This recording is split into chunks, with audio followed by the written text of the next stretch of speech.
Everyone wants more money, but most of us weren't taught how to create an abundant life. That's where the More Money Show comes in.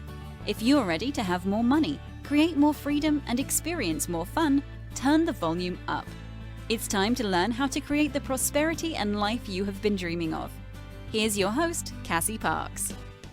Welcome. I'm here with Maggie McReynolds, who during her first go-around in Manifest 10K manifested more than $20,000, more time, more freedom, and has just continued to grow and expand, and has a new book coming out May 18th, which we will talk about. It's called Unsettling. It's so good.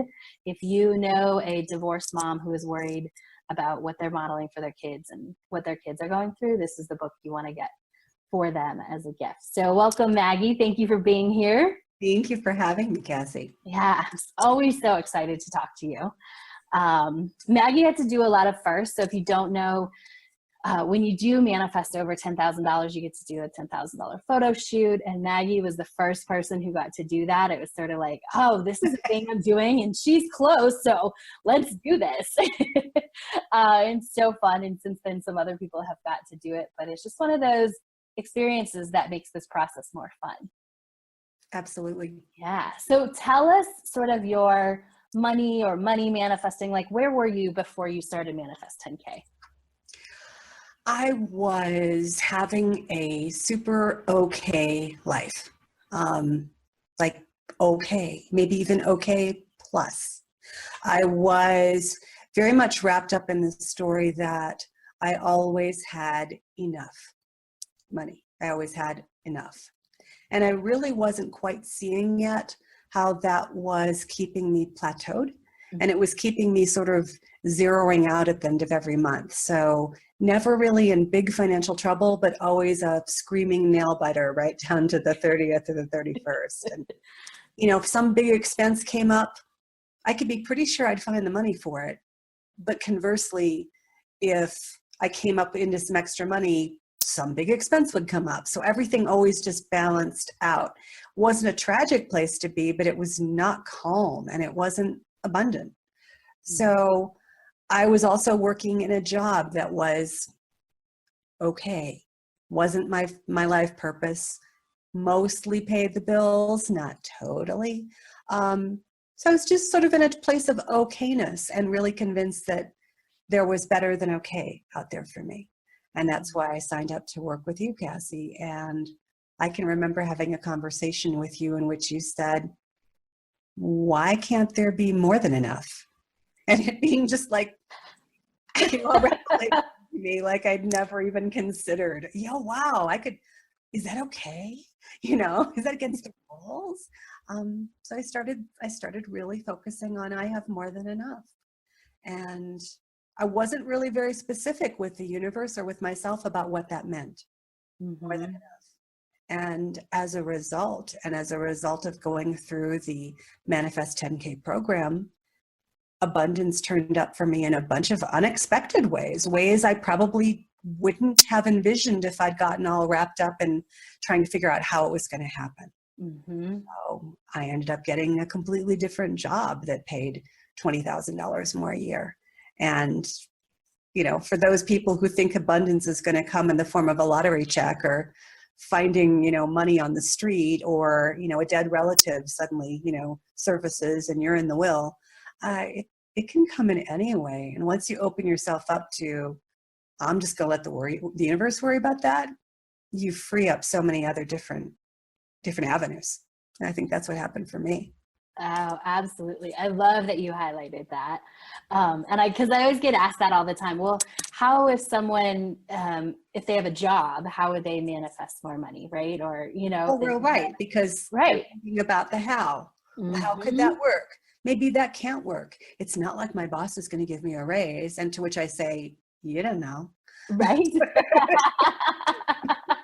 You don't know. So, you know. Stay open. Absolutely. Oh, I love that. And I love this opening because I would say that's your new more money story. There's more than enough, right? Absolutely. Yeah. So what $20,000 that's huge. That's a big change in job. And but it didn't just come with money. It came with more time and more freedom, right? Oh, absolutely. So the new gig not only was much more suited to my purpose, my passions, my interests, my skill set, but it was a much more flexible work from home job that meant I really could design my own day as I wanted. And if I wanted to cram 8 hours of work into 4 hours, that was actually fairly easy to do most days. I could work from 6 p.m. to 10 p.m., or I could work from 7 a.m. to 11 a.m., or pretty much whatever I wanted, as long as I met my deadlines. And that was a humongous area of freedom for me. So I didn't just get more than enough money, I got more than enough time too. Yeah, And that was I love that. Because I have long said, like, our money story plays out everywhere in our life, not just in how much money is in your life, but everything else, including time and freedom and absolutely experiences. I love it. Mm-hmm. Yeah, so exciting. What would you say was the opening up to what if there was more than enough? Was that the biggest thing that opened during the course, or was there another moment where you were like, this is something big? The big thing for me, and I think this is something that I sort of knew in the back of my head, but that wasn't at the forefront of my consciousness for me, was your concept of acting from your future self. Mm-hmm. So something as, well, I'm going to say it's simple, except it was a huge game changer for me. Something like, my future self isn't worried about debt, because she doesn't actually have any. Now, that particular Maggie, she had some debt, but she wasn't going to worry about it because her future self wasn't worried about it either. So I just put my credit card on auto pay and let it do its thing. And not only was I not worried about debt, but I, made significant inroads in decreasing it. So thinking like, my future self doesn't live in a tiny little townhouse. My future self doesn't drive around on bald tires. My future self doesn't go to beauty schools and pay the bare minimum for a haircut. Just all kinds of things that, my future self thinks it's absolutely great to drink a bottle of champagne with dinner on a Wednesday night. Yes. whatever it was. Yeah. Oh, I love this. And so what did you feel or think about debt before you realized how your future self would think about it? Shame, guilt, imposter syndrome. If people knew how much in debt I was, they wouldn't think I was so successful.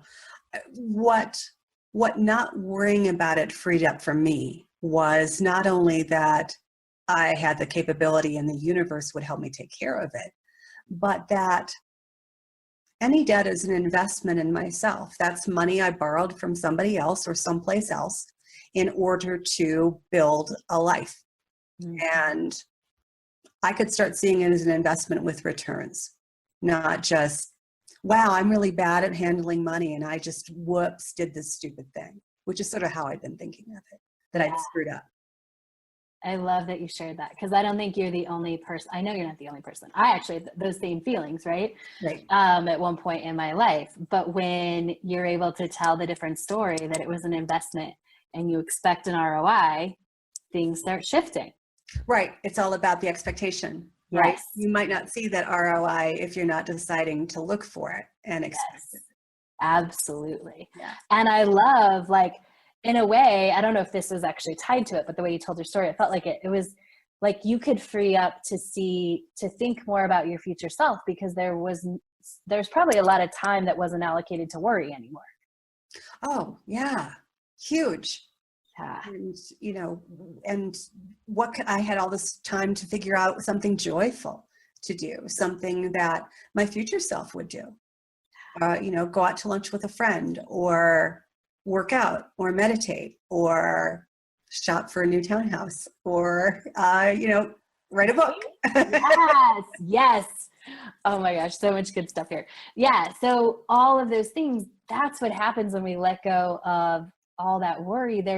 We can fill it with joy. And so some of those things you listed, they might cost money. And some people are like, well, I can't act like my future self because it costs money. Like, did you find when you made those choices that money just was there? How did it work for you? Yes. And before I even made choices, like I went through a period of what I would call play. And you write about this in your books and you talk about it in your programs. What kind of travel would my future self be going on? So I'd go on TripAdvisor, or I'd go on Expedia, or I'd go on Southwest or wherever, and I'd save trips.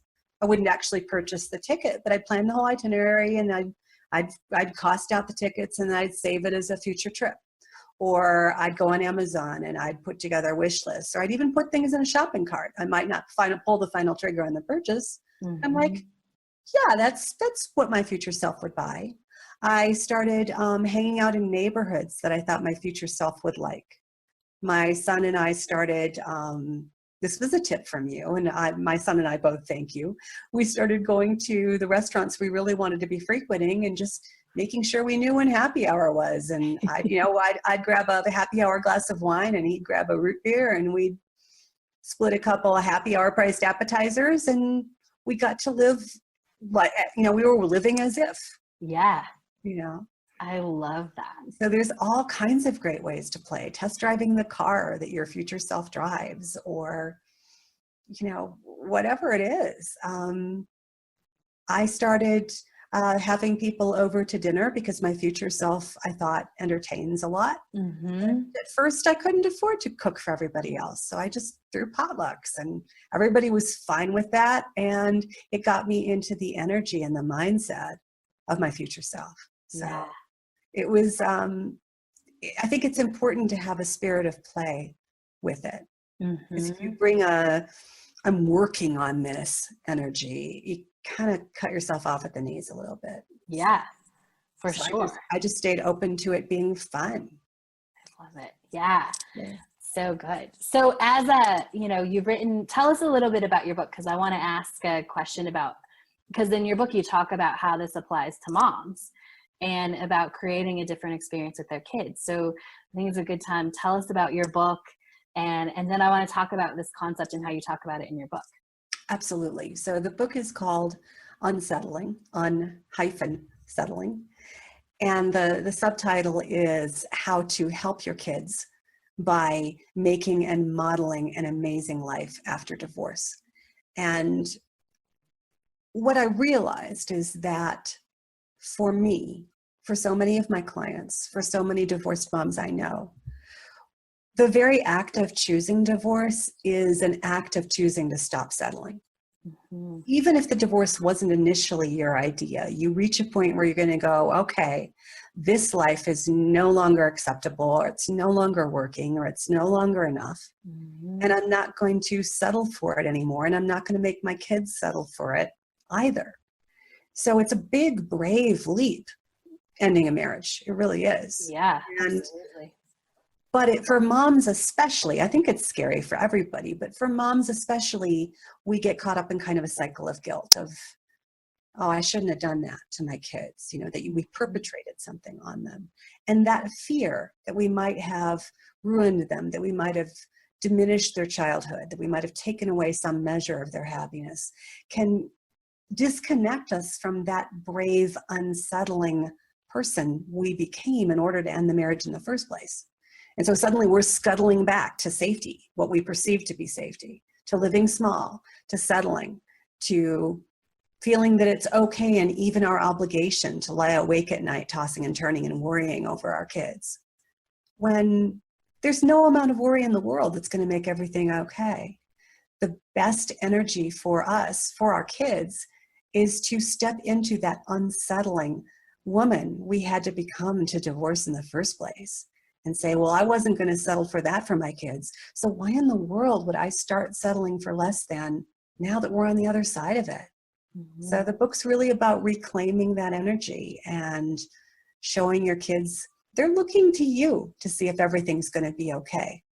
They did when they were babies and they fell down, and they still are. Is everything going to be okay? they're watching their moms to find out. And it's a really rich opportunity for moms and kids to help each other and to step into that energy of, yeah, we're going to be better than okay. This is going to be awesome because we get to make that choice. So that's what the book's about. I love that. And you talk about specifically about going to have appetizers and doing with that with your kid. And I just was like, everything in the book is amazing, but I was like, in terms of experience with your kid, I was like, how much more awesome is sitting in a restaurant where you want to be frequently, dreaming whether you're speaking it out loud or not, and sitting at home, just maybe putting something on the table, worrying. Absolutely. And when you think about it, kids are naturals at this. Oh, so good. I mean, when they're little, their sense of play, and I talked about a sense of play with acting as if, right? And acting from your future self. They already are really good at this. They don't have any problem with imagining that they're astronauts or that they're space explorers or that they're pirates or whatever it is. They don't have any filters going, you can't be that. Right. Well, how would that work?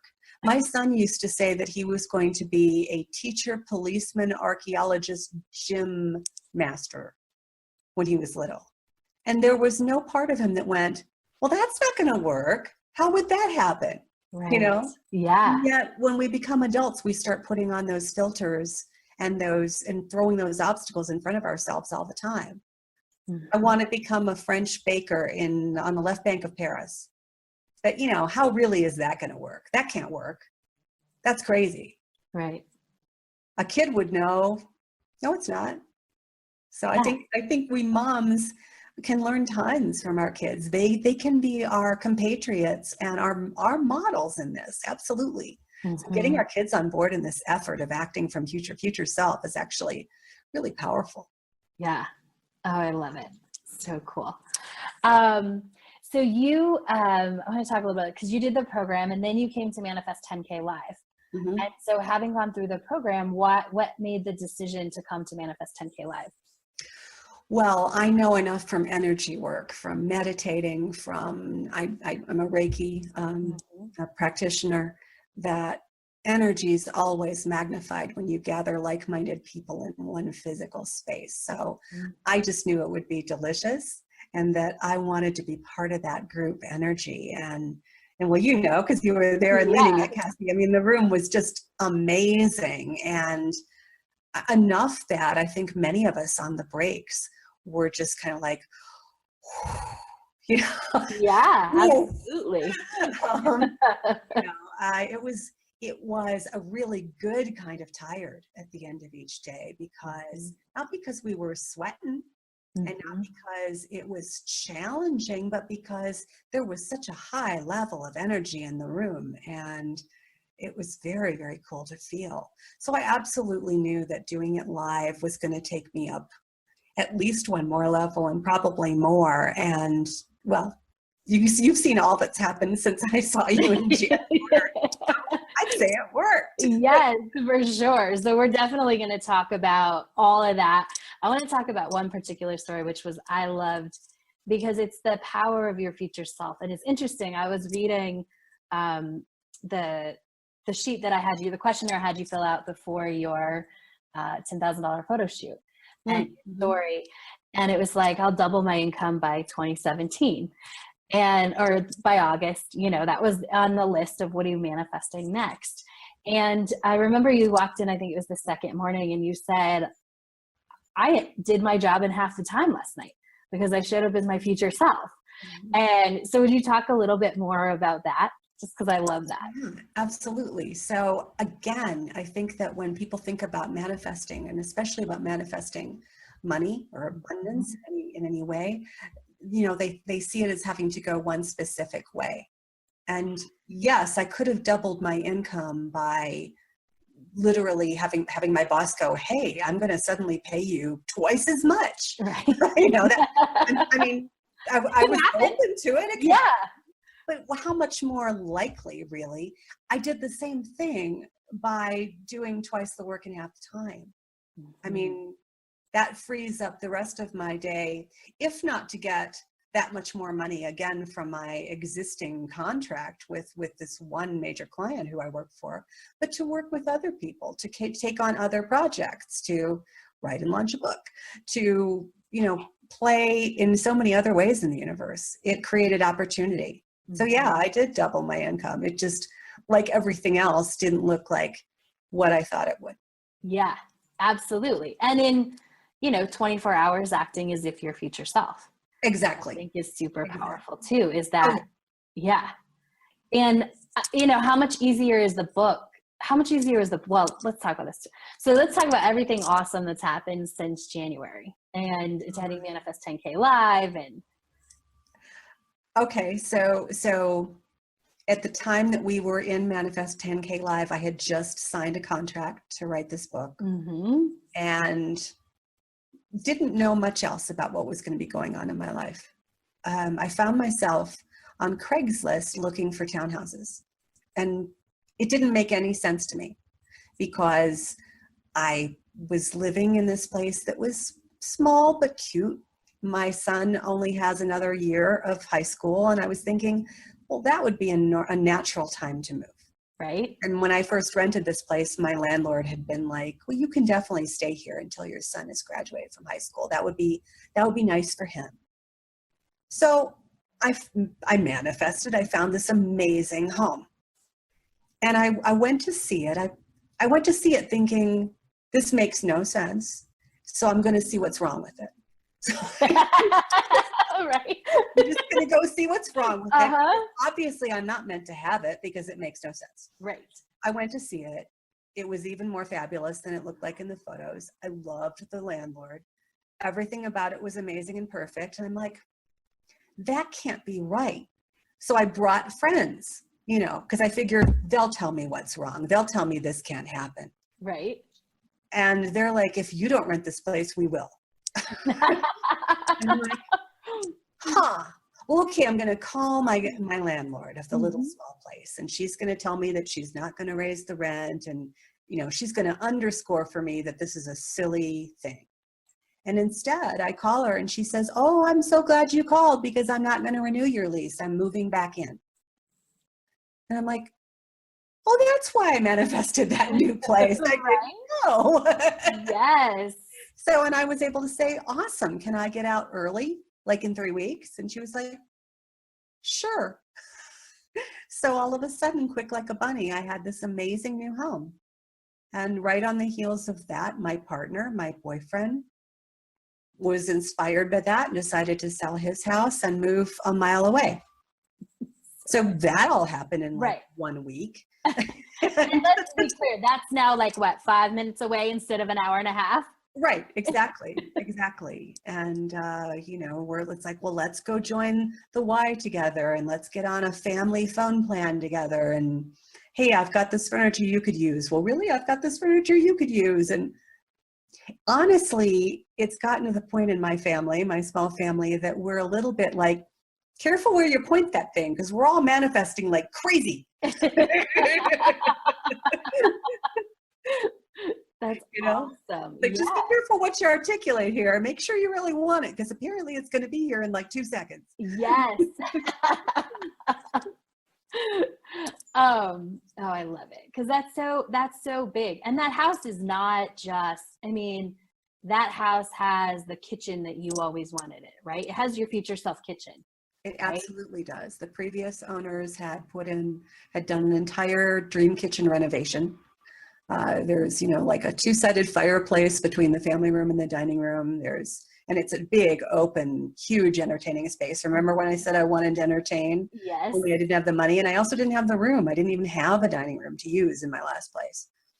I'm going to have, you know, some 100 people over in June to celebrate my book and to celebrate the house and just to celebrate life. So, it's got, out the front, it's got fabulous mountain views to the west, and out the back, it's got fabulous views of the sunrise to the east. I'm way up high on a hill, so I can see just forever. And it's an amazing place. My ex-husband came over to see it last week, and we're blessed to have a really good relationship, and that's And it's part luck, but it's part really setting the intention on both of our parts. And he said, and you'll love this, Cassie. He said, "You live in a palace." I do love And that. I said, "Why, yes, I do."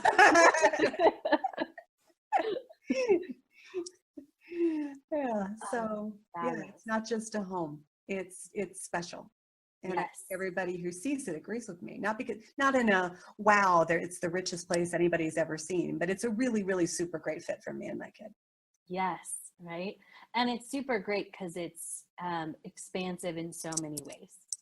Like Oh it's my, yes. I really- have walls of windows everywhere. So it's just full of sunlight, full of really good energy. And even my dog is happier.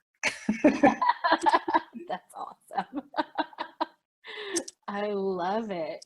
Yeah. So new place, new book, new. And why do you think all of this? I mean, we were just talking before we actually hit the record button about how much your life has changed in a year. Mm-hmm. Why do you think that is? What do you think is the magic there? I decided that it could. Really, it's a decision. I got out of my own way. I got out of the universe's way and asked myself, I think I said this to you before we started recording. My new favorite question is, what else is possible? Yeah. So I'm super grateful for what I've got. I don't take anything for granted or think, that, but with everything that happens, my reaction is always, that is so cool. What else is possible? It's not about being greedy. It's honestly, somebody asked me about my money metaphor the other day. Yeah. They said, when you think about money, and I've played with this with clients too, and I've had clients tell me terrible things like money is a sieve or money is like a ring of fire. It's just these awful, scary things. And I spoke from my heart and I said, money is a game. Life is a game. Yeah. And I think I finally stepped up to play. Truly. Yes. Oh, I love that. And I think it's all like that question when you said, like what else is possible? Like that's your question. That's all tied into that. What if there was more than enough? Right. Right? Because you can't ask yourself when your story is, I always have just enough. Like you can't say what else is possible because there's so many reasons why you just can't ask if you just have enough. I had written in my book that sometimes it's really hard for people to, depending on their upbringing and their values and their lifestyle and their peers, it's hard for them to totally get into the idea of manifestation. Mm-hmm. And I'll say, well, okay, but if I were to say, what would it be like if you walked around operating from the thought, my life is so overwhelming? What do you think, what kind of experiences do you think that would attract? And they're almost everybody's perfectly willing to say, oh, I can see how that would be pretty bad. You have a pretty bad day if that's how you thought. I'm like, well, if you're willing to believe that just thinking the thought, my life is so overwhelming, can like throw obstacles up and like mess up your day. Why is it such a leap to thinking the thought, my life is amazing, would open up other kinds of experiences? We're afraid to believe, I think. We're afraid to hope. Mm-hmm. Yeah, which is why I'm so glad that, I wanted to have you on. That's exactly why I do these interviews, is so that so that other people can get that belief that it's okay to hope. And you talk about that in creating an evidence log, right? Yeah. That we don't need to be jealous or envious about the successes of others because it's just proof that it's possible for us too. Yes, absolutely. So let's talk about moms and unsettling. You told us a little bit about the book. Who is it? I mean, I think everybody can benefit from reading it. Obviously, I'm not a divorced mom and I loved it. But who did you write it for? Like, who is it the love letter to? I wrote it for a recently divorced mom, probably of tweens, I'd say. She's probably got young preteens. So they're young enough that they're still plugged into the family. They're not so young that it's all going to pass over them in a blur. Yeah. My parents divorced when I was 2, and I I don't even have any memory of them ever having lived together. So I was so young that it was not without its impact on me for sure. But I wasn't really part of the experience, except, tangentially. Right. So my reader is aware that her kids are watching and listening and affected.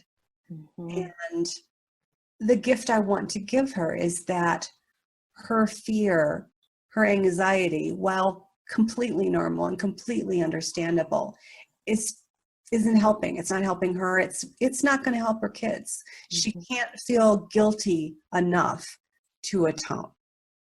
There's no way to feel guilty and shamey and anxious enough to make it up to them, assuming there really is anything to make up to them to begin with. It's just like you can't have a great day leading with the thought, my life is overwhelming. Yes. Can't be a great parent and a great role model leading from fear and anxiety and guilt. Yes. So that's a huge thing I learned from you, Cassie, that I think a lot of us wait for the things to come, and then we expect the feeling to come from having the things. We don't really understand that the feelings have to come first. That's the only way the things are gonna come.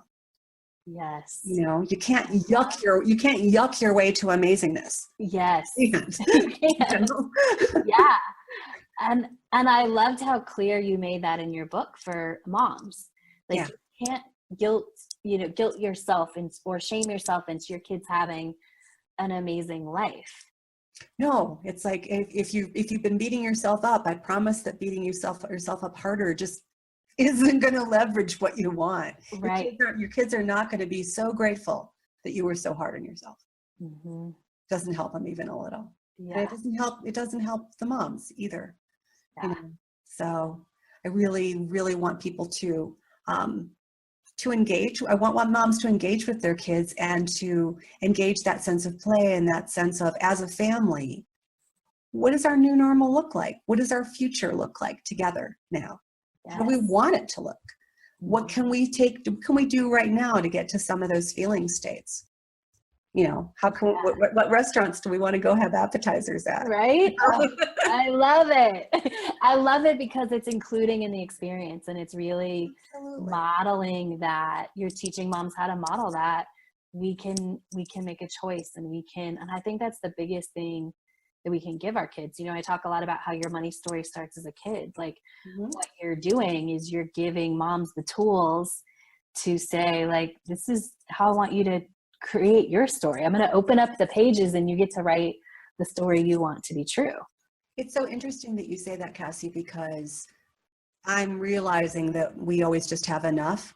I'm flashing into my childhood. My stepfather was an accountant, and I can vividly remember that he had envelopes in his dresser, and each one was marked for each different monthly expense, and he would put cash into each envelope.